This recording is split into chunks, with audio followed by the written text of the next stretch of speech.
पर मम्मी अचानक ऐसे कैसे? मम्मी अभी मेरा सारा काम पड़ा है, उधर मैंने मशीन लगा रखी है, बर्तन सारे ऐसे कैसे रसोई में रखे हैं। अब मैं अपना सारा काम छोड़ के कैसे आऊँ अचानक?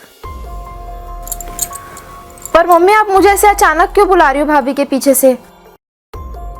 ठीक है मम्मी, मैं अपना सारा काम निपटा के आती हूँ, पर आप मुझे ऐसे भाभी के पीछे से क्यों बुला रही हो? अरे बताओ तो। अरे मम्मी। क्या बात है खुशी, घर पे सब ठीक तो है? मौसी जी तो ठीक है ना? क्या बताऊं दीदी, मम्मी ने जल्दी जल्दी में बुलाया है, कह रही जल्दी आ जा जल्दी आ जा। मैं पूछ भी रही हूँ क्या बात है, बताया ही नहीं। अब बताओ, उधर मैंने मशीन लगा रखी है, रसोई में बर्तन पड़े हैं। अब मुझे पता होता तो मैं कल ही मशीन लगा लेती। अरे कोई ज़रूरी काम ही होगा तो फटाफट जा, यहाँ मैं संभाल लूँगी। मशीन से कपड़े मैं निकाल दूँगी, तू यहाँ की चिंता मत कर। अब ऐसे जल्दी में बुलाया है तो कोई ज़रूरी काम ही होगा, जा तू। ठीक है दीदी, इन मम्मी भी ना।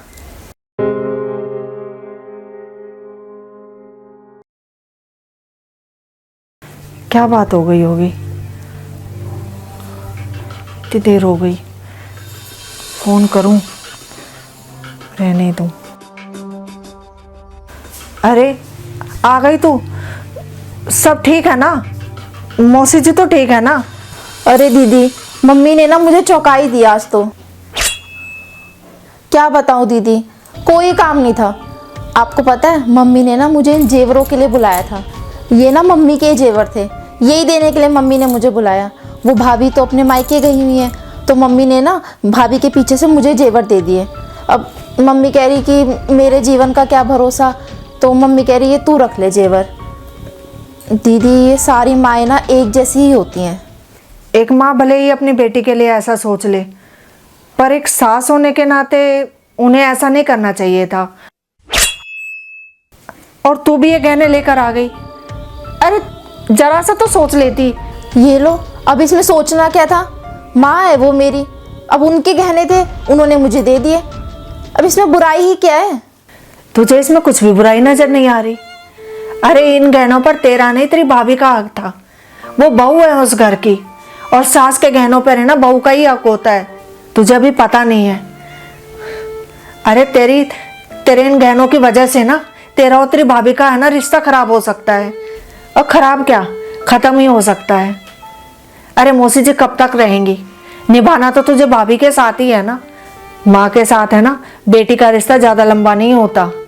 माँ से मायका होता है, और माँ के जाने के बाद मायका भी खत्म हो जाता है। अगर बेटी को अपना मायका रखना है ना, तो उसे अपने भाभी के साथ रिश्ता अच्छा बनाकर रखना पड़ता है। अब जरा सोच, इन गहनों की जब तेरी भाभी को पता चलेगी तो? और पता क्यों नहीं चलेगी? क्या उन्हें पता नहीं होगी इन गहनों के बारे में? पता तो होगी ही। और जब उन्हें ये पता चलेगा ये गहने तुम्हारे पास आ गए, तुम्हारी माँ ने तुम्हें दे दिए हैं, तो क्या बीतेगी उन पर? क्या तुम्हारे लिए, तुम्हारी मम्मी के लिए कड़वाहट नहीं आएगी उसके मन में? जरूर आएगी। मेरी बात माने ना, तो अपनी भाभी के आने से पहले ये गहने मौसी जी को लौटा, और मौसी जी को समझा भी देना, वो समझ जाएंगी। दीदी शायद आप बिल्कुल सही कह रही हो, मुझे ये गहने नहीं लाने चाहिए थे। भाभी मेरा, मम्मी का कितना ख्याल रखती हैं, और उन्हें पता चलेगा।